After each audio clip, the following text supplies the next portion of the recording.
Ny voalohany teny dia ny misaotra an'Andriamanitra nahatrarantsika izao fotoana izao noho ny fitahiany. Ary koa misaotra anareo koa nanome fotoana ifampizarantsika. Raha ny marina dia hifampizara isika fa tsy izaho tsy hampianatra satria tsy tafilamba imason'ny tompony aho satria inareo no tena miaina ny mondialisation na ny globalisation na ny fanatontoloana. Fa hifampizara isika dia miraro soa sahady. Iara-mivavaka isika rehetra. Saotra Jesosy nanome izao fotoana izao ahafahanay mifampizara sy mitafaeto. Ary ny fifohazana miatrika ny fanatontoloana. Ny fanatontoloana dia zavatra tsara nomenao anay. Fa ny devoly no manimba azy. Koa dia tahio zahay zanaky ny fifohazana. Hahay mampiasa tsara. Hahay mahay misivana ny fanatontoloana sy ny fandrosoana miabo. Ary koa ny zavatra entiny fanatontoloana izay miiba mitondra anay ho amin'ny fangatsiahana. Fataovy zanaky ny fifohazana mijoro zahay ary indrindra reo fifohazana any andafina ivelan'ny Madagasikara. Ianao no hampijoro azy ho vavolombelonao. Miainao anatin'ny post-modernity. Eny mihoatra noho izany aza izy ireo. Kanefa najoronao eto amin'izao tontolo izao fifohazana fanasina, fifohazana mazava. Ka dia mitenena Jesosy fa mihaino zahay mpanomponao. Ny anaran'i Jesosy avy Nazareta. Amen. Ny fifohazana miatrika ny fanatontoloana na ny mondialisation. Samy zavatra lehibe ireo teny roa ireo. Fifohazana, fanatontoloana. Dia mipetraka ny fanontaniana satria samy ampiasaina ny voambolana fa hoe inona tokoa moa no atao hoe fifohazana? Ilay miakanjo fotsy ve tahaka io ahitantsika azy amin'ny sary io? Ilay mivavaka mafy amin'ny feo tena mazava? Ny atao hoe fifohazana dia ilay miaina amin'ny fiainana masina. Na eny an-dalana, na ny an-tokantrano, na ny am-piasana, na ny am-piangonana. Dia raha i Cyprien izay mpitarika ny fiangonana voalohany, na ny fandehany, na ny famindrany dia nahitana fa zanaky ny zany fifohazana izany izy. Ny zanaky ny fifohazana dia mandeha tahaka ny zanaky ny mazava. Raha ny Efesiana 5:5-7b dia hoy izy mandeha tahaka ny zanaky ny mazava amin'ny fahatsarana rehetra, amin'ny fahamarinana sy ny fahitsiana. Izany hoe raha ho tarafitsika aty amin'ny mondialisation dia ny zanaky ny fifohazana dia mazava. Ary raha mijery isika no mba nojereko tany amin'ny interneto, ny hazavana dia mandeha malaky raha mitaha amin'ny feo 300 km par seconde fa ny feo 1124 par kilometre par heure. Raha jerena zany dia mandeha mafy zany ny fahazavana. Dia ny zanaky ny fifohazana eto dia atao hoe zanaky ny mazava. Ny fahatsarana rehetra zany dia ananany zanaky ny fifohazana. Ao anatin'ny fanatontoloana nefa dia misy zavatra tsara ao izay mitondra ny olona rehetra ho amin'ny fahatsarana. Lazana ihany koa fa ny fifohazana dia tsy fomba fiainana, tsy fombafomba, fa tena fiainana. Aty Madagasikara moa fa tsy haiko ny any andafy dia misy zao jiro ohatra light of movement. Rehefa izy zany no misy olona mandalo ny ao, na zavatra dia mazava izy. Fa rehefa tsy misy dia miverina lompo. Détecteur de mouvement, ny fifohazana tsy tahaka izany, tsy hoe mazava rehefa amin'ny mahita olona, fa mazava mandrakariva izy satria lazaina hoe ianareo no fahazavana izao tontolo izao. Ny fifohazana izay olona nateraka indray teo ny Batisa Io no ataontsika hoe fifohazana ary nandray an'i Kristy. Avy ao amin'ny maizina izy nafindra ao amin'ny mazava. Arak'izany faingam-pandeha izy, olona afaka mihazakazaka, miatrika sy misivana ny amin'ny karazany atao hoe fandrosoana. Eto isika dia mahita sarin'ireo mpitarika ny fifohazana. Ao Rainy Soalambo, ao Neny Ravelonjanahary, ao Mama Volavana Germaine, ao Daniela Dato Rakotomandry. Ireo olona reo anefa na tamin'ny androny dia samy niresaka momba ny fandrosoana. Raha i Dada Rainy Soalambo dia niresaka ny momba ny hoe ny tokony hahatonga ny kristiana hikajy ny tontolo iainana. Ary Neny Ravelonjanahary dia nikasika ny maha olona ny olona ny amin'ny fanasitranana. Ary raha Mama Volavana Germaine moa dia hitantsika ny asa nataony, fa sady nanorina sekoly izy, no nampisy ny hôpitaly izy, ary ireo toby izay nikarakarana marary. Ao anatin'ny fanatontoloana io satria nenti ny fandrosoan'ny teknôlôjia. Dada Toa Daniela Rakotomandry dia hitantsika tamin'ny asany eo amin'ny andavanandro, fa tsy nandositra ny zavamisy izy, satria nahafahany toron-tenin'Andriamanitra dia ny fananany Baiboly, zay avy amin'ny teknôlôjia io, zay tsy azontsika ihodivirana. Ka ny mpitarika ny fifohazana zay nolovantsika dia nanana vina izy ho amin'ny fanatontoloana miabo, haneho ny fahatsaran'Andriamanitra amin'ny olona tarihiny. Ary ny tena rainy fifohazana moa fa reformation nilazantsika azy dia Dadabe Martin Luther. Ny reformation mbola hitantsika any afarany any fa fanavaozana dia nanome lanja i Dokotera Martin Luther, fa satria hoy izy tsy maintsy ampianarina ny tanora, noentin'ny fanatontoloana izany na noentin'ny fandrosoana, adidiny manam-pahefana sivily, ny manery ny olom-peheziny hitazona ny zanany an-tsekoly, mba hisy mpitory-teny foana sy mpahay lalàna, na pastora, na mpanoratra, na dokotera, na mpampianatra, ary toy izany, satria tsy ho vitantsika ny asa raha tsy misy azy ireo. Nanatitra antitra zany Dokotera Martin Luther fa ny fampianarana dia niharihary tamin'ny andron'ny reformation nanorenana ny protestantisme, fa nandefa misionera maro hampianatra ny olona momba ny tenin'Andriamanitra sy ny fampianarana maro hafa koa. Eto sika dia mahita sary raitra amin'izao fotoana izao, zay maneho ny fanatontoloana. Ao ny sarin'izao tontolo izao, ny sarin'ny globe, fa misy boky maro eo, dia misy satroka eo, misy ordinatera eo, zay maneho fa ary misy mazava hoe ny fahalalana rehetra, ny fahendrena rehetra dia avy amin'Andriamanitra. Noho izany ny fifohazana miatrika ny fanatontoloana dia mahay miatrika sy mihazakazaka tsara izy, mahay mifantina ny tsara sy ny ratsy. Fa tsy milaza isika hoe tahaka ny Autriche, rehefa misy zavatra tahorany dia ny lohany no ahoriny ao anaty fasika fa ny vatany ato. Raha isika fifohazana miatrika ny fanatontoloana ka manao tahaka ny fomba ny Autriche, dia isika zany mody tsy mahalala fa isika dia ao anatin'ny mondialisation na ny globalisation. Raha izay ary ny fifohazana na ny fanazavany soratra masina azy sy ireo mpitarika ny fifohazana ary Dadabe Martin Luther dia izao isika hijery ny fanatontoloana, ary raha eo amin'ny slide eo ambony dia mahita sary isika, sary na fifandraisana, sary na fitaterana, sary na teknôlôjia, ary hita fa misy ihany koa vola, ary ao anatin'izany Madagasikara.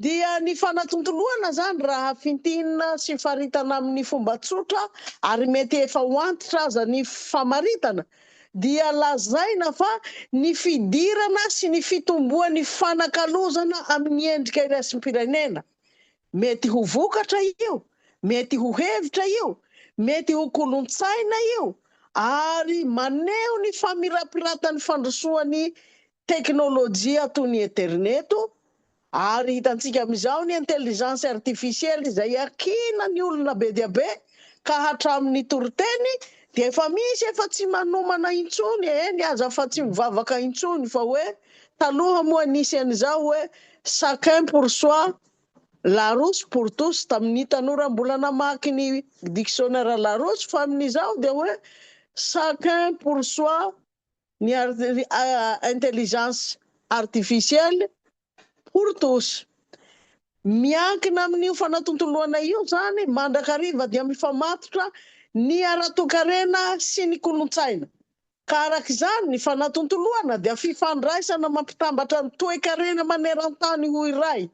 Izay mety hitondra soa, mety hitondra olana ary manova be ny fomba fisainany olona araka ny karazany avy.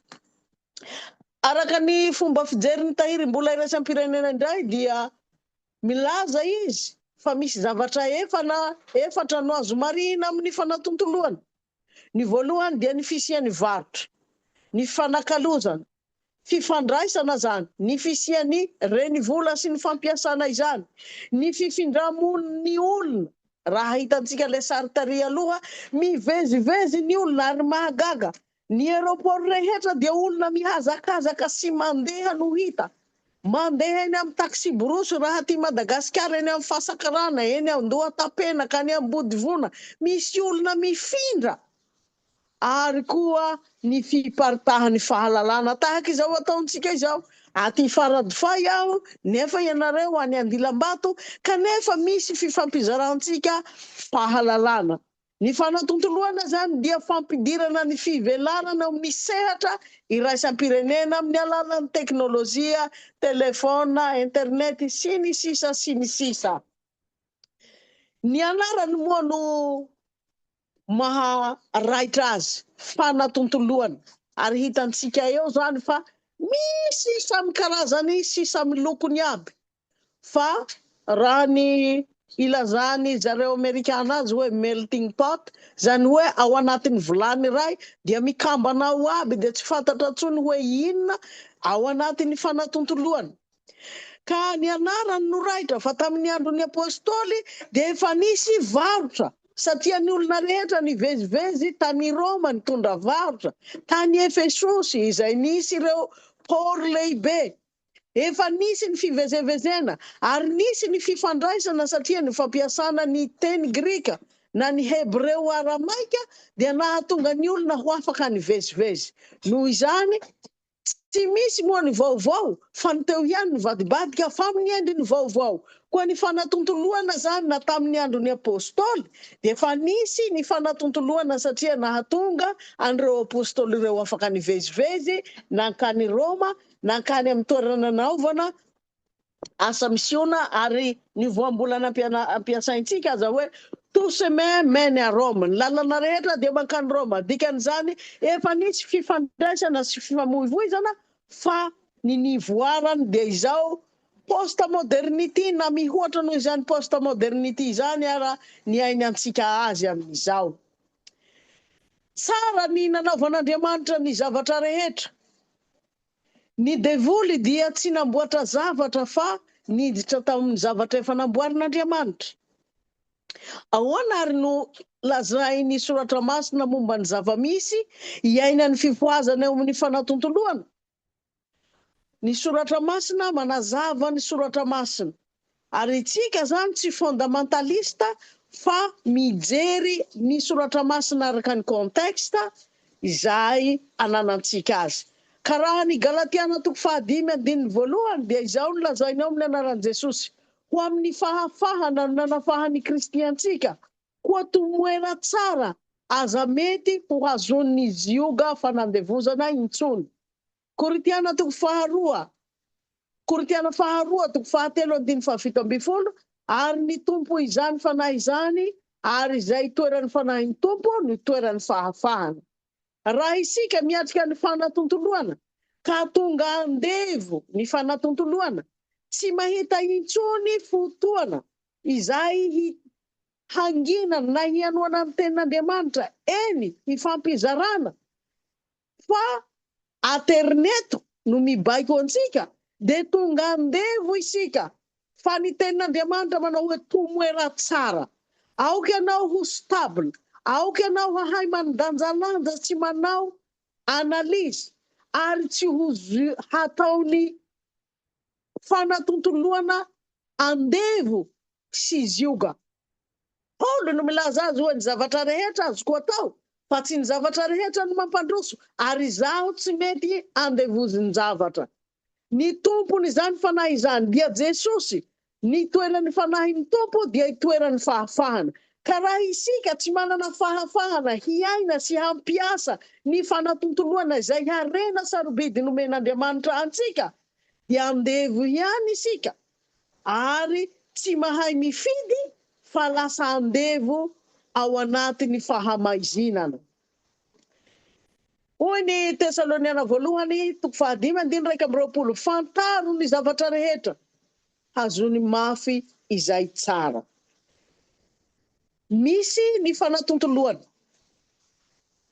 fa ianao mahay manavaka. Hoy Martin Luther, azo ny vorondolo ataony mandalo ambony lohan'ny olona fa tsy azo ny ataony manory trano ao. Azonao ataony mamantatra sy mijery ny fanatontoloana mba hahafahanao mampianatra olona fa tsy azonao ataony mitoetra ao ambony lohanao ka izy no lasa mpanampaka anao. Efa nolazaiko teo, ny zavatra rehetra azo atao nefa tsy ny zavatra rehetra no mahasoa. Tsy ny zavatra entin'ny teknôlôjia rehetra no mahasoa. Ohatra fotsiny ny fandrosoana miabo no entin'ny teknôlôjia dia ny fanaovana print no entin'ny Gutenberg izay nahatonga ny print ny Baiboly ho faingana ary ny fahaizan'ny Lutera teny Alemana nahatonga ny Baiboly ny testamenta vaovao tafiditra eny am-pelatanan'ny olona. Zavatra tsara no entiny fanatontoloana sy ny fandrosoana izany. Ary mbola lazain'io Korintiana voalohany 5:12 hoe zavatra rehetra atao tsy ny zavatra rehetra no mampandroso. Ny zavatra rehetra azoko atao nefa tsy diary mahasoa avokoa ny zavatra rehetra. Ny zavatra rehetra azoko atao nefa izaho tsy mety handevozy ny zavatra na inona na inona. Zany hoe ianao no natao ho mpanjaka ny zavaboahary. Ary raha nilazany Lutera na ireo mpitarika ny rain'ny fiangonana voalohany, ny teolojia no mpanjaka vavy ny fahalalana fa ny siansa no mpanompo vavy ny teolojia. Noho izany, ny fanatontoloana izay tafiditra ao anatin'izany ny fahaizan'ny siansa dia manompo ny teolojia. Hitantsika zany tamin'ny nataony Billy Graham, izay matematisiana ikuizana fa izy dia nahay nampiasa ny teknôlôjia sy ny fahaizany hentiny mitory filazantsara. Arak'izany, afaka miatrika ny teknôlôjia sy ny fanatontoloana isika fa mahay manao sivana ary aoka tsy ho andevo na amina inona na amin'inona. Eto isika dia mahita ihany koa ny Lioka 5:9 ilay tompony ilay mpitandrina tsy marina dia nidera azy satria nanantsaina izy. Ny zanaky izao tontolo izao manantsaina kokoa amin'ny karazany noho ny zanaky ny mazava. Kanefa isika dia nomena ny fahazavana avy any ambony. Tsy ambakan'izay zanaky izao tontolo izao isika fa manantsaina isika. Ary zanaky ny mazava isika dia mandeha amin'ny fahitiana sy amin'ny mazava ary mahay mampiasa ny zavatra nomen'Andriamanitra antsika ary tokony hisitraka izany. Mazava ny teny Jesosy ao amin'ny Jaona 7:15. Izaho tsy mangataka aminao mba hampiala azy amin'izao tontolo izao. Satria izao tontolo izao araka ny hitantsika teo ilay mondialisation fa ny mba hiaro azy amin'ny ratsy. Andriamanitra miadalana amintsika mandrakariva. Ary izy manao hoe napetraka ao roanareo ny fiainana sy ny fahafatesana fa isika no mahay manivana. dia lazaina ao koa moa zany hoe fa tsy nomen'Andriamanitra fanahy io sa isika ka hanao kopikole ny zavatra rehetra zay hitantsika eo anivony fanatontoloana izay mety misy fanatontoloana tsy mifanaraka amin'ny finoantsika kristiana fa fanahy mahery dia fanahy ny fitiavana ary mbola ataony hoe fahonona tena. Ray Petera no milaza azy dia ataony hoe mahonona tena. Ny zavatra rehetra dia misy tanora norveziana zay nanontaniako inona ny atao hoe helo dia hoy izy ny atao hoe helo raha matoa Toromary dia ny fiainana tsy misy internet sady tsy misy Facebook tsy misy TikTok tsy misy ny fifandraisana. Variana be aho fa satria izaho efa antitra efa tsy Gen Z fa boomer. Hoe izay no famaritan'ny atao helo. Ny zanaky ny mazava, ny zanaky ny fifohazana, afaka mampiasa ny zavatra tsara entiny fanatontoloana fa aoka hahonon-tena. Misy ny manao hoe manomboka maraindray re, leo avao, le amty fanatontoloana toy eto avao. Fa ny famakian'ny tenin'Andriamanitra tsy haiko na fa isan-telo volana na isan-enim-bolana. Dia izao no ilazany Titosy azy ny amin'ny fanatontoloana zay tokony hahaizantsika fifohazana ny miatrika azy na ny mondialisation. Madio avokoa ny zavatra rehetra raha amin'ny olona madio. Madio avokoa ny zavatra rehetra raha amin'ny fifohazana madio. Fa raha amin'ny olona voaloto sady tsy mino kosa dia tsy misy madio na inona fa voaloto ny sainy sy ny fieretreretany. Izay no mahatonga ny telefona natao hifandraisana tsara fa amin'ny olona dahalo dia iny ny moyen de communication hanamora ny ataka ataony amin'ny taxiborosy na ny fahavalo. Zavatra natao hifandraisana fa izy tsy madio ny sainy dia na ny zavatra madio aza dia voaloto. Ka rehefa ny sainy olona ny fieretreretany no maloto dia hozy ny mika hoe lozany izay mamoron-keloka ao an-tsainy sy ao am-pony. Fa ny zanaky ny fifohazana raha mampiasa ny fanatontoloana dia mampiasa azy amin'ny madio sy ho amin'ny fitondrana fiainana tsara ho an'ny hafa. Dia hoy Dr. Martin Luther, tsy Andriamanitra Dr. Martin Luther fa olombelona. Fampitarika antsika ary nitondra fanavaozana. Dia hoy izy, nahoana ny zavatra tsara nomenareo ny devoly? Nahoana ary ny fanatontoloana nomentsika ny devoly? An Jehova ny tany sy za rehetra misy eo aminy. Ka raha ianao no manao hoe devoly aby zay raha mihetsiky dia misy fahadisoana ihany isika. Satria ny antony dia zao, Andriamanitra nanome anao ny teknôlôjia na ny fisian'ny fandrosoana ny varotra, ny hay varotra, ny hay tantana, ny fanaovana zavatra tsara hampandroso ny hafa. Fa ianao kosa nefa raha terysaina dia hozy Lutera, aza omena ny devoly ny zavatra tsara. Raha izay no zavatra tsara entiny fanatontoloana dia milaza ihany koa ny soratra masina nefa tsy manginy izy ary mbola miteny amintsika ihany koa fa lazainy fa amin'ny zavatra rehetra ao amin'ny Titosy 2:7 dia sehoy ny tenanao ho fianarana ny asa tsara, maneho ny fampianaranao tsy amin'ny faharatsiana fa amin'ny fahamaontinana. Dia raha ny Titosy 2:2 zay tsy voalaza ao amin'ny fafana 2:12 amin'ny anaran'i Jesosy fa miseho ny fahasoavan'Andriamanitra izay famonjena ny olona rehetra, mampianatra antsika handa izay toe-panahy tsy araka an'Andriamanitra sy ny filany izao tontolo izao ary ho velona amin'ny onino sy ny marina amin'ny toe-panahy araka an'Andriamanitra amin'izao fiainana ankehitriny izao. Diniho izy izay lazaika ao amin'ny Timoty 2:2-7. Dinio izay lazaiko fa nomeny tompo fahazavan-tsaina amin'ny zavatra rehetra ianao. De ny Romana 12:12 de manao hoe aza manaraka ny fanao zao tontolo zao. Vena bezaro anao. Fa miova amin'ny fanavaozana ny saina mba hamantarantsika izay sitrampon'Andriamanitra tsara sy ankasitrahana. Ny amaram-paranana ny lazain'ny soratra masina de hoe Timoty 1:4-12 aoka hiseho amin'ny olona rehetra ny fandrosoa nao. Iverina amin'ny fahafanahy indray zany tsika hoe inona ary no voka-dratsy enti ny fanatontoloana eo amin'ny fiainantsika. Mbola ao ve tsika?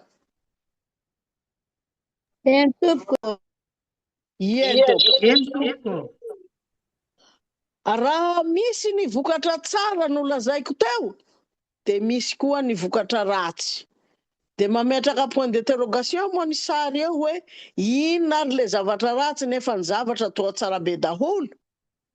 De tsy haiko na mbola miseho eo le sary fa ohatra tsy hitako. Ie. Ao zany de misy olona vesara ny fitiavam-bola sy ny harena. Tsy ratsy ny vola fa io no tongotry ny filazantsara so antsika miaina. Fa misy voka-dratsiny io satria niresaka sika fa mifamatotra amin'ny fanatontoloana ny fitadiavana sy ny vola, ny varotra sy ny fifandraisana. Manana vokatra ihany koa io voka-dratsy.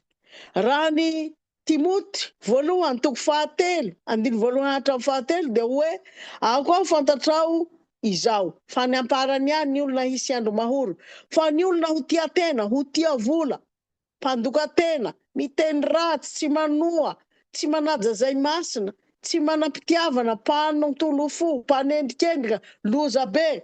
Ny entiny zany ilay vola natao ho mpanompo dia lasa mifamatotra zany amin'ny Baiboly ka ny mpanao théologie de la prospérité dia manao hoe tsy mitory tsy misy porofo ka ny olona mahantra hozy izy dia mariky ny tsy finoany izany fa leo mihazakazaka mitady harena. Tsy ratsy io, fa raha ohatra vesaran'io isika dia lasa manana voka-dratsy ilay fanatontoloana satria ny vola na ny haivarotra dia natao ho fampandrosoana ny olona rehetra sy ny olona manontolo fa tsy navadika ho mpanjaka ka io no lasa hifehy izao tontolo izao. Eo ihany koa ny amin'ny voka-dratsy ny fanatontoloana dia ny fandotoana ny finoana. Ny finoana dia fangarongaro, ny fampianara tsy mifanaraka amin'ny Baiboly. Amboarina ny fanambadiana mitovy fananahana fa hoe tsy maninona io, fa fitiavana no lehibe indrindra. Nefa mazava izay lazain'ny soratra masina fa hoe tsy andova fanjakan'Andriamanitra, tsy sitrampon'Andriamanitra ireo. Nefa ao anatin'ny fanatontoloana koa dia miparitaka etsy aroa io, eny hatrany amin'ny dessin animé aza dia efa mitaiza ny zaza hanao hoe ça va fô, tsy maninona io, ary manao normalisation ny zavatra tsy normal. Ny zavatra tsy normal no tonga normal. Ny fivoazana moa zany misy tanora, misy olon-dehibe dia tsy mampaninona ny zanaky ny fivoazana intsony na manao akanjo mangarahara satria transparency koa moa no voizina, kanefa ny fitantanana no ilana ny transparency fa tsy ny fitafiana. Nefa efa fangaro ny olona zany fa hoe tsy maninona fa izay manafina ny fahotany tsy ambinina fa izay mitsotra. Kanefa izy tsy mahafoy azy. Ny finoana mifangarongaro. Afangaro ny franc-maçonnerie sy ny finoana kristiana tsy mampaninona io fa azo pasohana ray ihany. Fa i Paoly dia mazava ny filazany. Inona no iraisan'ny Kristy sy Beliala? Mivoaha misaraha aminy. Ny fitondrantena tsy misy intsony soatoavina amin'ny finoana, ary indrindra ho anay aty Madagasikara ny fahotana importery havana dia na tena tianay, tena tsara ty aminay. Ka na fahotana inona rehefa avy any ivelany dia mety satria hoe fandrosoana. De hozy ny tanora izao ny tiany kilonga, tsy mahay manao simba. Simba ny fijoroana vavolombelona. Lasa tsy fantatry ny zaza na ny fifoazana intsony ny azo atao sy ny tsy azo atao fa adroatiny izay malalaka. Io misy faharavana raha ny eo amin'ny sary. Tsy haiko na misy any ivelany io. Fa raha ty Madagasikara de fa misy zao roro zao. Misy isan-karazany zany ny zava-mahadomelona. Izay lazaina fa hoe mialatsiny manao fiteny ty amin'ny fifoazana. Revy samy manana ny azy. De atao aby izay zavatra misy ity. Kanefa mazava lazainy Soratra Masina hoe ny zavatra rehetra dia tsy mahasoa avokoa fa ianao mahay manao sivana. Fa rehefa lamaody avy any ivelany, de rehefa ianao zany manomboka hoe mianatra amin'ny sekoly ambony, dia manao an'io fa io no hoe mahatonga manao mampisaina. Zao anefa ny eo amin'ny fiangonana Luterana. Ny fisaintsainana momba ny vavaka, ny fifandraisana amin'Andriamanitra amin'ny alalan'ny fandalinana Soratra Masina, ny vavaka mangina, io dia ivo ny maha izy azy ny fiangonana Luterana. Ary raha ny fiangonana Luterana Malagasy dia fiangonam-pifoazana izay mivavaka sy miasa. Tsy toy ny fomba fanao ihany, fa tena fandalinana ny Soratra Masina ho tonga fiainana. Ary hoy ny Soalambo tsy azo atao hoe hay ny Soratra Masina raha tsy efa iainana. Ny maha izy azy antsika Luterana dia kristosantrika. Jesosy no ivony ary ny Soratra Masina irery ihany. Ny fanatontoloana nefa dia manomboka tsy mampisy vidiny ny Soratra Masina. Indray mandeha aho tany Amerika de tany sekoly Alahady. Fa maninona anareo tsy mivavaka? De hoy izy, ay fa tsy misy tokony ivavahana intsony.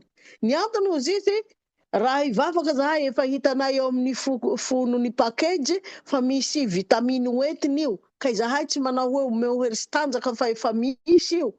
Ary zahay koa ny any aminareo ngamba tsy misy sakafo any aty tena ampy. Ankona izaho gasy kely tambanivohitra fa satria nahatonga eo reo soratra reo dia heveriko fa raha mivavaka.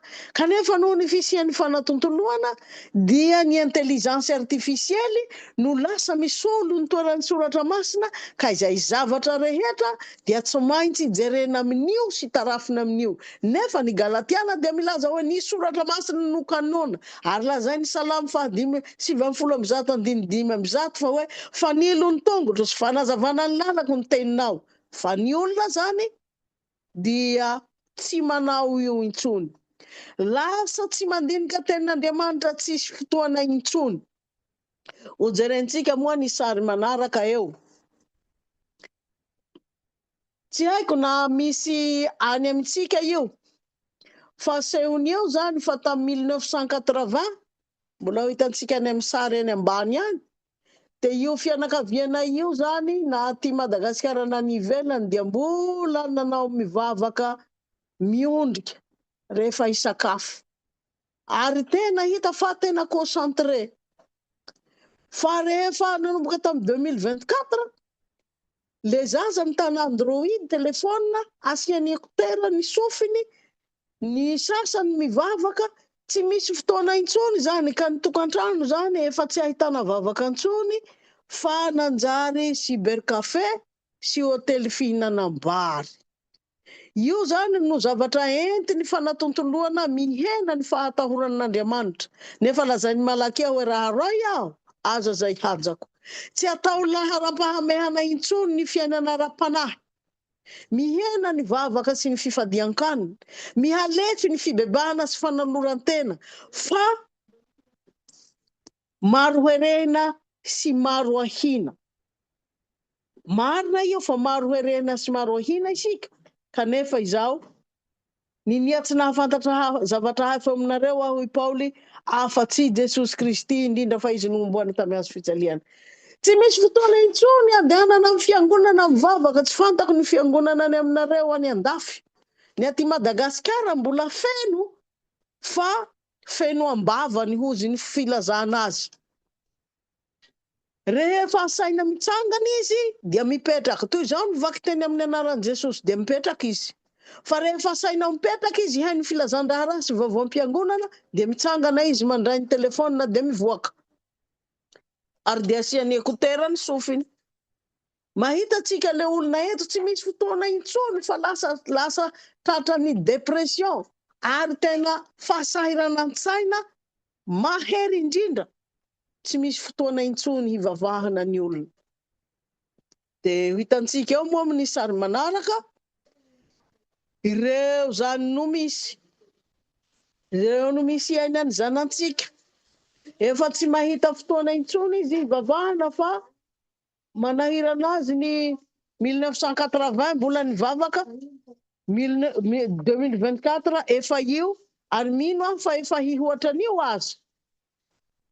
Nefa ianao zanaky ny fifoazana. Afaka aroso ny slide manaraka ve tompoko azafady. Ny fifohazana mandroso ao anatin'ny reforma, ao anatin'ny fanatontoloana, aza miandry ny fiovana fa aoka ianao no mitondra ny fiovana fa amin'ny fotoan'ny fiovana. Don't wait for the change, be the change. Ianao zany natao hoe zanaky ny fifohazana miatrika ny fanatontoloana dia ianao no manova ny ho amin'ny fahatsarana. Ary fotoana amin'ny fiovana izao anarahantsika zay sitrapon'Andriamanitra amin'ny fiainantsika. Fa tsy hoe manao ny zanaky izao tontolo izao dia hanao kopikole koa ny zanaky ny fifohazana. Hoy ny voalazan'ny soratra masina amin'ny slide manaraka eo. Ary izay taranakao no hanangana ny efa rava. Efa rava ny fiainan'ny olona fa ianao fifohazana no atao hoe hanangana ny rava ela. Zay naorina hatramin'ny fony fahagola no hamboarinao. Ary ianao dia atao hoe mpanamboatra ny rava, mpamelon-dalana, honina amin'ny tany.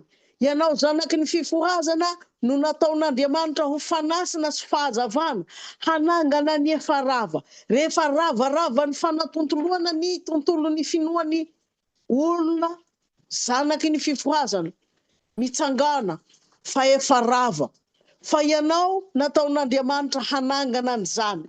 Ny tanàna rava noho ny fahaizana, ny tanàna rava noho ny tsy firaharan'ny finoanan'Andriamanitra, na anjary latsa-danja ny finoanan'Andriamanitra, na anjary ny fandrosoana miiba no nahazovahana eo amin'ny olona, dia ianao kosa atsangan'Andriamanitra hiatrika ny fanatontoloana hanao sivana sy ho fanasiny.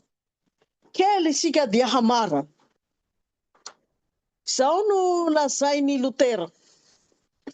Mialatsiny fa tsy hoe mizesta amin'ny teny latina fa io no nanoratany azy. Ecclesia reformata, semper reformanda. Zay midika amin'ny fandikana malalaka hoe ny fiangonana efa no havaozina nefa mbola mila havaozina hatrany. Ny fifohazana efa no havaozina fa mila havaozina hatrany. Io dia fanevantsika zanaky ny protestanta na zanaky ny fanavaozana, zanaky ny fifohazana nentin'ny Martin Lutera. Handinika tsy maintsy mandinika mandrakariva ny tenantsika isika amin'ny mahafiangonana mba hijanona ho marina sy madio amin'ny fampianarana araka ny fanao araka ny ten'Andriamanitra. Misy hevitra roa ao anatin'ny Ecclesia Reformata. Midika fa hoe efa no havaozina ny fiangonana nandritra ny reformationa. Ary ny semper reformanda midika fa mila havaozina hatrany. Context is everything. Mila havaozina ny fomba fijery. Misy mpanao publicité aty Madagasikara izao no ataony. Ovao ny famindra, ovao ny fijery. Ovao ny famindrantsika raha handevo ny fanatontoloana. Fa isika zany natao ho mpanova ho amin'ny fahatsarana. Ary raha ny fanevantsika tamin'ny taona lasa dia ny hoe raha ny FLM mitsangana mihazava. Mitsangana mihaza vary zanaky ny fifohazana satria ianao 300 km par seconde ny tokony ho vitesitsika amin'ny fahazavana.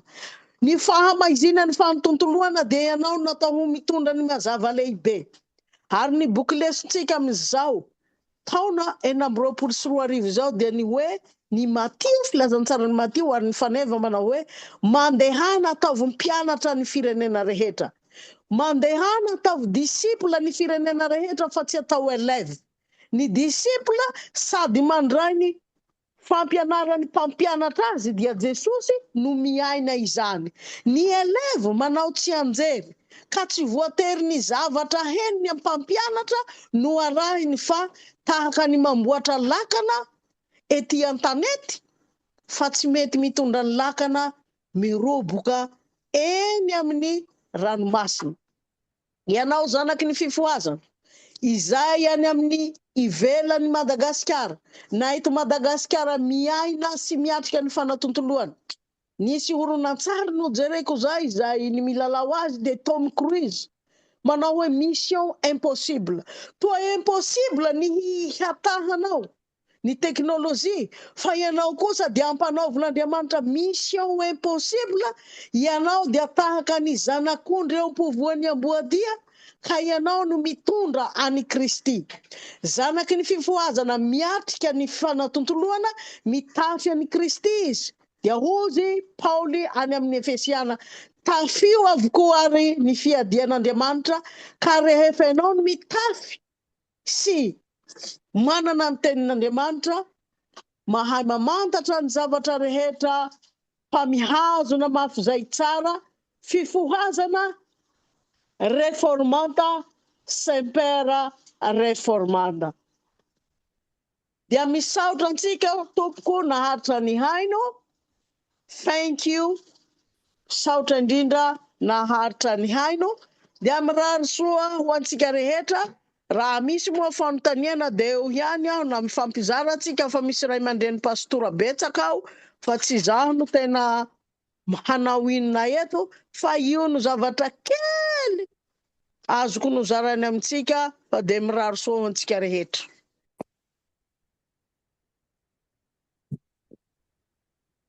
Mandraperikeritry ny hafa tonidy tia manitikitika ny saiko satria efa nomenao teo daholo zany ny fitaovam-piadiana hiadivana amin'ny danger na amin'ny loza ateraky ty mondialisation ty. Kanefa ny fanontaniana tiako apetraka hoe ny tanora dia fa manomboka sarotra ny azahoana azy amin'le sarina alefanao teo zao, tsy miala amin'ny écran mihitsiny, ary hatramin'ny ankizy aza dia fa tena voa. Dia ahoana re no sur le plan pratique hoe ny azahoana manakana ny ankizy sy ny tanora tsy ho andeviny écran io. Ien tompoko. Io dia hitovizana n'aiza n'aiza ary tsy ny tanora sy ny zaza ihany fa na ny pastora ngeka efa mitondra an'io ao anaty alitara tsy hoe hamaky ny liturgia fa ijereny zay jereny. Ialana tsiny amin'ny ray aman-dreny pastora eto. Fa indray mandeha aho namonjy KMSL tany Toamasina dia nisy ray aman-dreny anankiray voatendry tampoka izy hitarika ny fotoana ka izy io zany nijery Facebook ka ny Facebook baka moa betsaka ny zavatra hita tao zany misy olona mandindihy fa tena fohifohy akanjo zay nefa le telefon'olona membre KMSL zany olona lehibe nefa nandalo ao le raha satria ny antony zany tsy ny off le izy fa velona ka na lehibe na kely samy andevony ty zavatra ty. Fa raha ny fampianarana ny ankizy moa zany ny soratra masina dia manao hoe dia ampianaro tsara ny zanakao na matory izy na mifoha. Dia io zavatra teknôlôjia misy io ihany koa no araka ny lazainy Lutera hoe nahoana ny zavatra tsara nomena ny devoly dia ampiasaintsika raha hitazy an'ny tanora zao tsika dia tsy maintsy manao ny présentation-tsika araka izay toerana misy andry zareo. Satria ireo tanora reo koa zany afaka mihaino izy fa de tena tsy zakany zany tsy manana faharetana izy fa manana faharetana amin'ity zavatra anankiray ity. Kanefa tsika zany tsy afaka amin'izao koa malaza indrindra fa ny amin'ny firenena mikambana ny zon'olombelona, ny zon'ny ankizy, zon'ny tanora fa isika zany tsy maintsy mifampiresaka ampahatoniana hoe inona no tombony amin'ny fampiasana an'io ary aseho ihany koa ny voka-dratsiny satria rehefa andevo izy na ny fahalalany zany na ny sainy mihena ny vitesy ny faharinatan-tsainy satria lasa io foana ary lasa simba ny maso. Tsy maintsy fampiresahana ihany izy satria ty raha ty moa zany fa raha robaka hozy ny fiteny aminay aty atsimo hoe fa raha simba satria hainy devoly mampiasa ny hafetseny raha tokony ho zavatra tsara dia mifampiresaka no mety. Ary indrindra hoe tsika moa malagasy na dia any andafy nareo dia mbola manana ihany io no isarako hoe mbola manana soatavana maha-malagasy ihany tsika. Ohatra ny ataon'ny ray aman-dreny aty rehefa misakafo dia apirimina amin'ny toerana anankiray ny telefona satria mba eo ny fampiresahany mpianakavy. Eo ihany koa nanaovana ny fotoam-pivavahana atao fohy nefa mazava fa raha lava loatra koa zany dia tsy mihaino ry zareo. Dia rehefa avy eo zany tsy maintsy manana fotoana faharetana koa tsika zany isika génération zokiny satria reto Gen Z reto dia zanaky ny androny dia tsy maintsy manana faharetana ao andohalo fa mety hisy koa ny hanontany sy hanampy izaho ihany amin'ny zanako ao andohalo dia izaho ihany no antitra ao fa tanorany rehetra. Fa io zany dia tahaka ny hoe avy any avaratra aho avy any amin'ny planety Mars aho no miditra ao amin'ny tontolon'ny zareo fa rehefa avy eo izy mihaino ihany izy ary mahafantatra hoe tokony tsy hatao tokoa ty raha ty fa ho limité fa mitenena ihany aza mangina. Itsika hozy pastera Oglivina mpianatra anay zay dia zao no ataony ny anjaran'ny ray aman-dreny sy ny mpitoriteny hozy izy dia ny sofina fa ny fanahy masina hozy izy no tompony fo. Dia ny antsarantsika ray aman-dreny zany miteny ho reny sofiny fa ny mivavaka mangina ho azy koa mba tsy ho mety andevozy ny zavatra. Ny tiako ho resahana kely isika fifohazana miatrika ny zanantsika amin'izao fotoana izao. Manana faharetana isika satria aleo manana ratsy ho taizaina. Satria zany indraindray rehefa tsy manaraka ohatra ataontsika hoe amin'izao moa zany misy reto kopina volo lava ny any ambony tsy haiko ny anaran'io na inona no anarany na dégradé na inona fa lasa lamody amin'izao ny tovolahy ohatra ny manao queue de cheval de fohy ny manodidina de misy aza nahita aho rasta zay dia izaho zany tsy nanana tendance hoe nanala azy ao anatin'ny chorale natao amin'ny fiangonana fa ny nitaiza azy satria raha isika zany no manasotra azy ao amin'ny fiangonana dia vao maika manokatra varavarana ho azy any amin'ny fiainana zay tsisy fa tsy maintsy misy sakrifisy kely zay mety hampipoaka ny fontsika aza indraindray amin'ny mahafifohazana antsika tena fanatika satria indraindray zareo tena hafahafa ny fiakanjony sy ny coiffurany kanefa izao tsy ny akanjo zy Lutera no mahamompera fa tsy maintsy mitaiza ny zareo mandrakariva zany sika. Fa raha ohatra isika ka manary azy ireo dia nanary nampandro ny zaza ny renin-jaza fa nariany miaraka amin'ny rano maloto ny zaza rehefa hitany fa tena maloto. Ka raha ariantsika miaraka amin'ny fanatontoloana zany ny zaza ny tanora dia very zany sika. Aminareo any moa tsy haiko fa raha taty nanentana ihany amin'ny tafika masina hoe mba asina dessin animé kristiana malagasy fa tsy ry Spiderman tsiry tsy ireo misy dessin animé tena gentilisa maneho fiainana ratsy ireo, fa vitsy moa ny manao. De farany zany ireo lasa ankafizin'ny zanantsika, fa mahareta isika fa ny manova olona tsy mora, fa sofina ny antsika fa ny fanahy masina ny tompony fo. Mbola avy etỳ Kanada. Ien tompoko. Fanontaniana tompo koa mikasika ny miarava antsika rehetra tompo. Misaotra amin'ny makafoka fanazavana nataonao fa dia mazava tokoa ny resaka, fa misy fanontaniana kely anankiroa fotsiny tiako apetraka. Ny baiboly elektronika ve tompo azo ampiasaina any am-piangonana? Izay ny voalohany. Satria tsika zany anatin'le teknôlôjia ny resaka. Faharoa, ahoana ny fomba anakanana ny hakamon'ny olona amin'ilay fandrosoan'ny teknôlôjia, amin'ilay partagena culte en direct. Io no mahatonga ny olona tsy marisika andeha ho any am-piangonana satria fa misy an'ilay culte en direct, dia aleon'ny olona mijanona any an-trano dia mihaino izay fanazavana sy toriteny ataon'ny mpamelabelatra na pastera zany. Izay tompo ny fanontaniana. Misaotra tompo. Iendo misaotra nametraka ny fanontaniana momba ny fampiasana baiboly elektronika.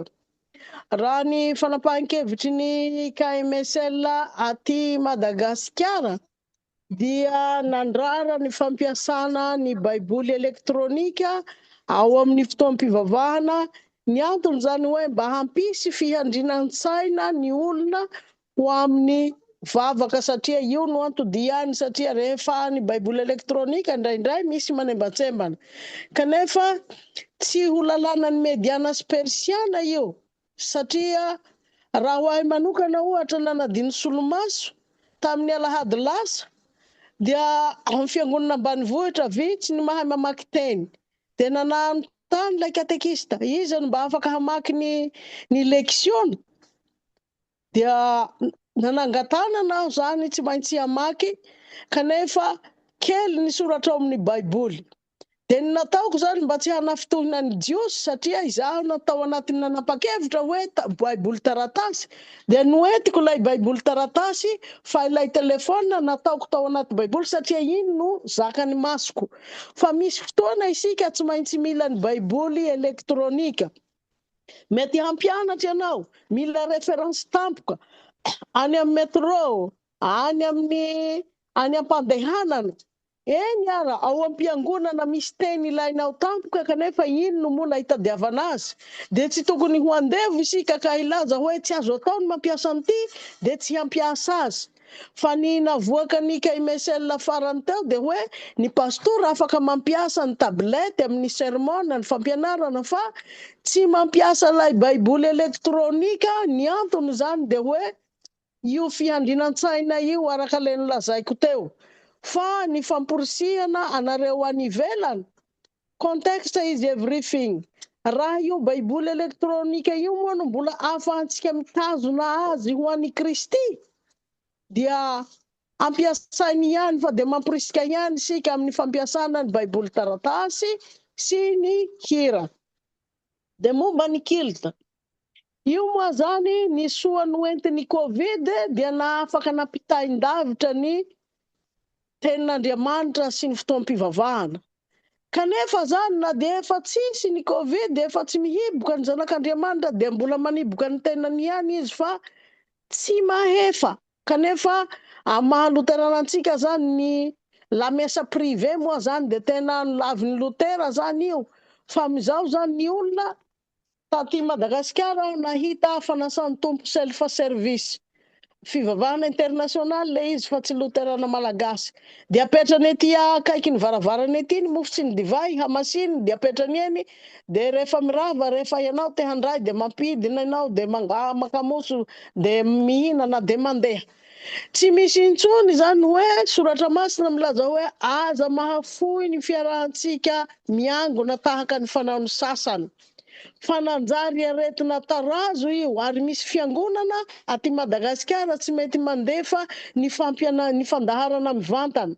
Fa isika io moa zany sahirana satria misy olona marary koa, misy olona tsy afaka mankany am-piangonana nefa iny no mba moyen haendrenesany ten'Andriamanitra.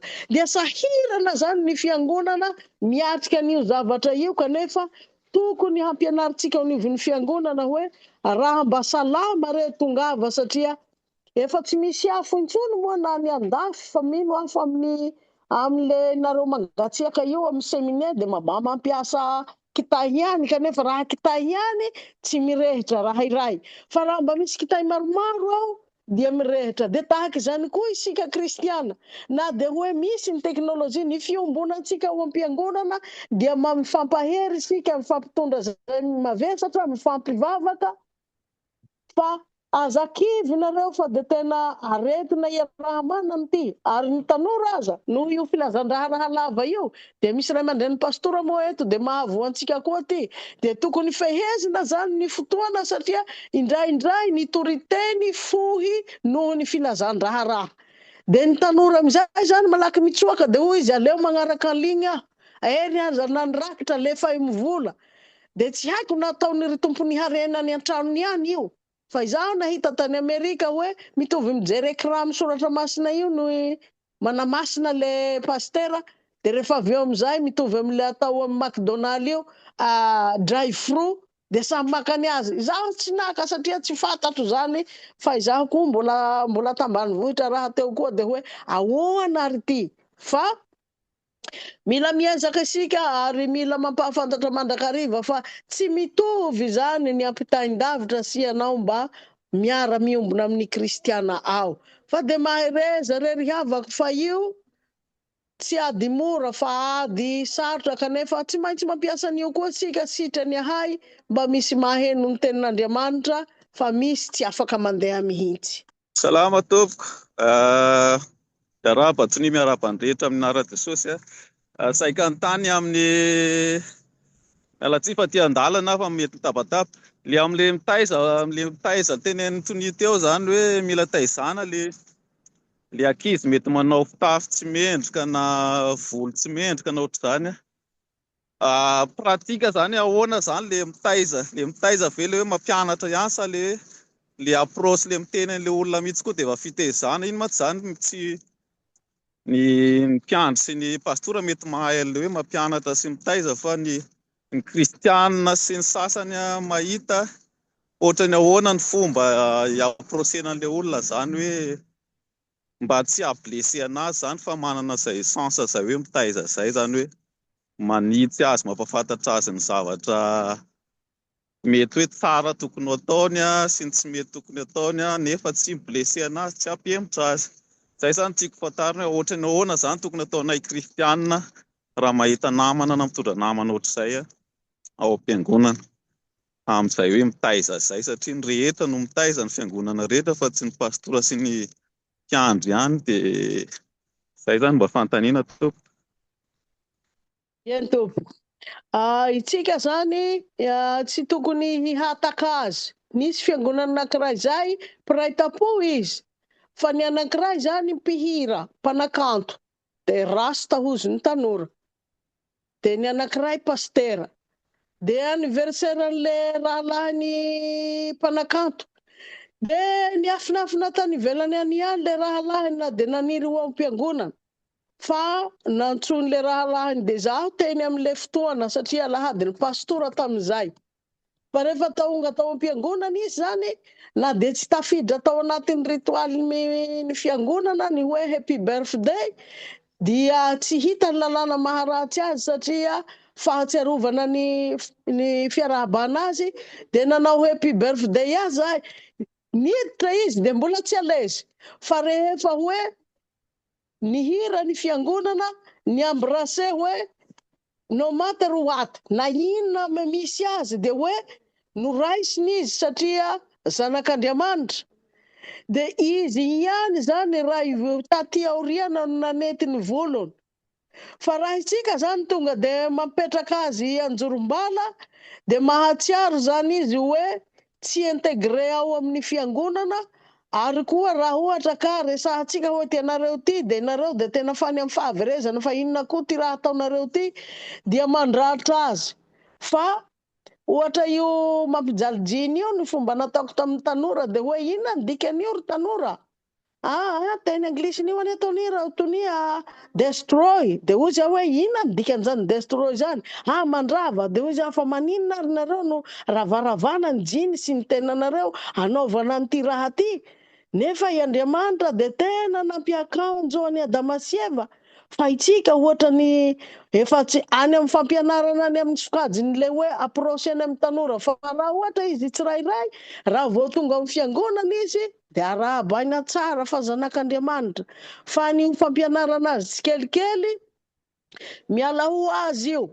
Ny misionera taty atsimo dia nanao salaka ny olona, fa rehefa naherina mpianatra izy, na mpianatra niala ho azy ny salaka de manomboka manao kilotibory zany ny rangahy aty, fa tsy fotoana indray andro, tsy overnight, indrindra fa amin'ny tanora amizao ny sasany aza mba efa menatra izy de alano ny volony afatony, de rehefa tonga mandray sakramenta izy de zaho zany tsy poro an'le hoe mety homelohan'ny pastora fa zaho koa tsy pastora raha teo hoe ny sakramenta de dinganiny izy, de io anefa de avy amin'Andriamanitra io sakafo io, de raha dinganinao zany izy vao mainka mangatsiaka, fa tokony hoe omena ny tena mandrany Jesosy izy, de miaraka amin'ny approche fampianarana azy tsikelikely, satria na dia sy tomonao amin'ny volo maleminy hatony hozy ny fampianaran'ny Lotera, ny olona tsy hiala amin'ny fahotana izy raha tsy resy lahatra amin'ny soratra masina.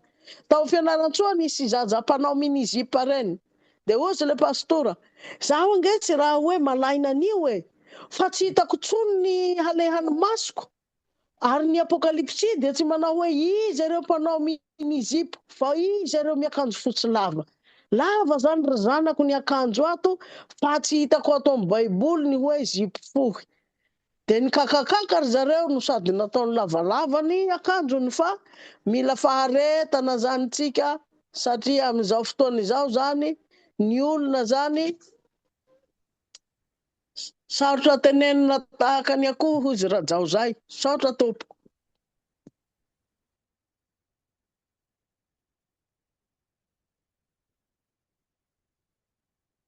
Ato misy tanora de hozy izy hoe teneno mama fa mba hanarina mpitiavana ny tanora fa tsy trevotrevony na tezetezerana natao do ambony fa hanarina mpitiavana, satria efa manky fitiavana izy any amin'ny toerana misy azy, mbola makindray izy ao amin'ny fiangonana, mbola tsy hita ny toerany ao, de ny hafarany zany izy manao kristiana lesabotsy, mitsoaka fiangonana de manao en ligne. Raha batsika rehetra Wely avy aty Lille, misy fanontaniana tony, ary ho an'ny tonimo sy ho an'ny zay ray aman-dreny rehetra efa nandalo amin'izany.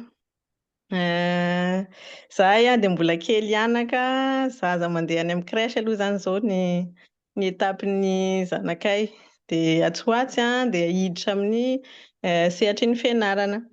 De misy zavatra maromaro ao anatin'ny fitaizana zay ilana fahendrena maray aman-dreny, de misy exemple maromaro zany anatin'ny lohako, de ny tiako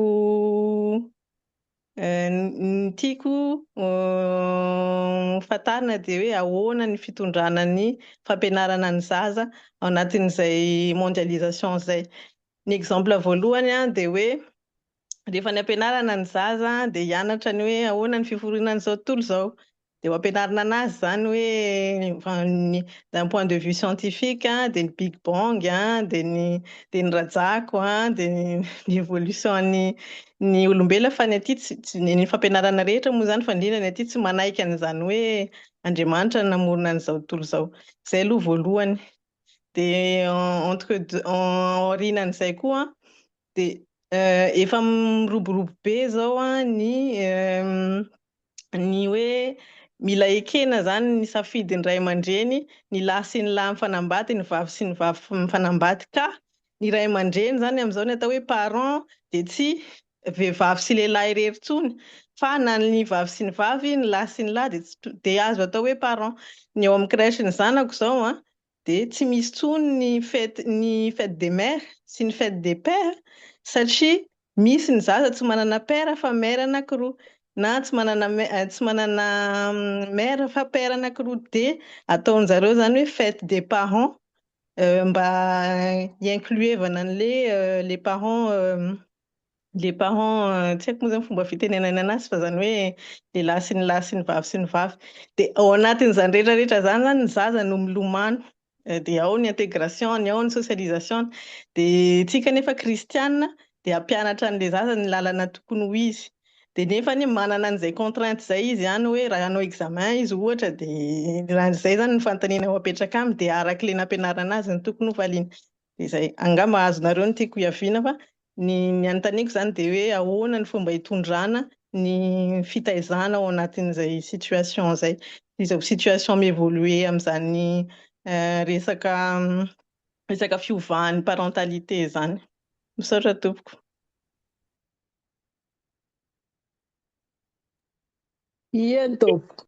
Raha ny momba ny tantaran'ny fiforoana zao tontolo zao dia io efa nanomboka na tamin'ny génération-tsika dia efa nisy nanazava an'io Big Bang sy ny rajako io fa itsika kosa nefa dia mbola nandray hoe ny tantara lazany Genesis. Ny taloha nisy fampianarana soratra masina nisy boky kely zay fa amin'izao moa fa tsy misy koa zany satria fandro mandroso. Fa na dia nisy zany ny fampianarany Egyptiana dia Mosesy zay notaizany reniny dia notezainy tamin'ny finoana Hebreo ihany izy, ny finoana an'Andriamanitra.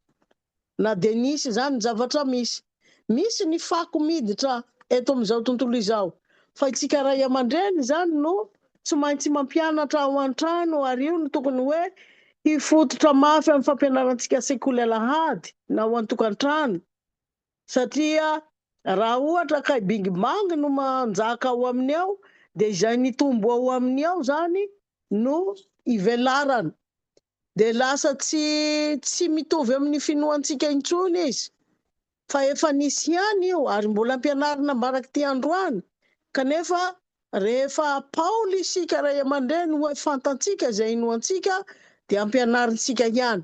Misy fomba fiteneneny lava zay moa izao nataony hoe atavy ihany ny ansika na fa rehefa tsy mitovy amin'ilay izay lazainy soratra masina zany no ampianarina dia ozy atavy ihany anaka zay ataontsika dia ny ataontsika miorina amin'ny finoana.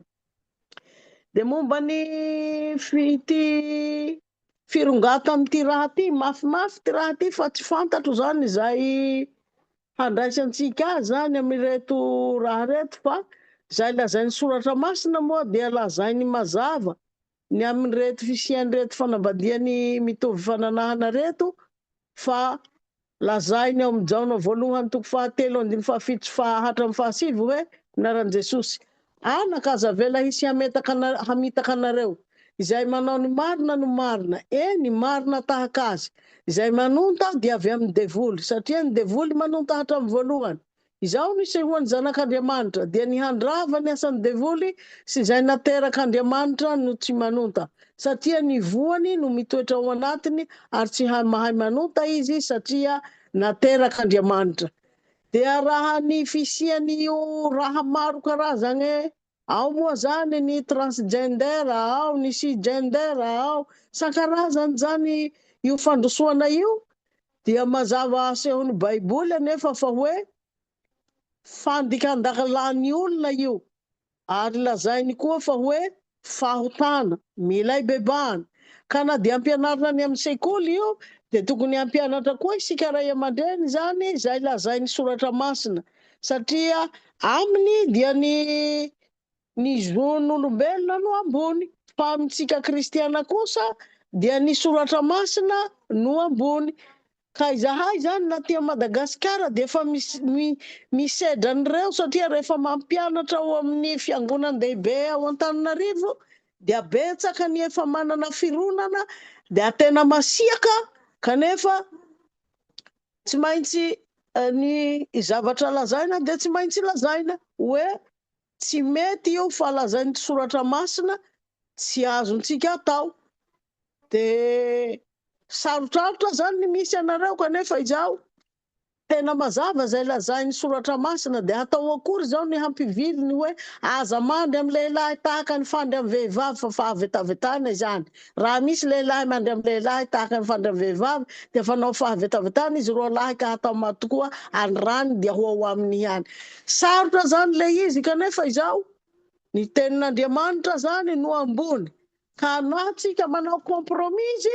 Raha manao kompromisy tsika de izay le kristiana misabaka tsika dia ho very amin'ny katesizy hozy mon-père fa mila mampianatra ihany zany tsika amin'izay lazay ny soratra masina na de misy ity zavatra ity fa inareo moa no tena miaina azy ihany fa hozy nareo tsy hainanao moa izany toniaka mora aminao fa mafimafy ihany koa zany fa ny atao de ny hoe eo amin'ny confirmation na eo amin'ny batisa de hoe hifady ny devoly sy ny fombany rehetra ka tsy fantatro zany hoe ny fombany manao akory zany no raisina, ny fombany manao akory no ariana.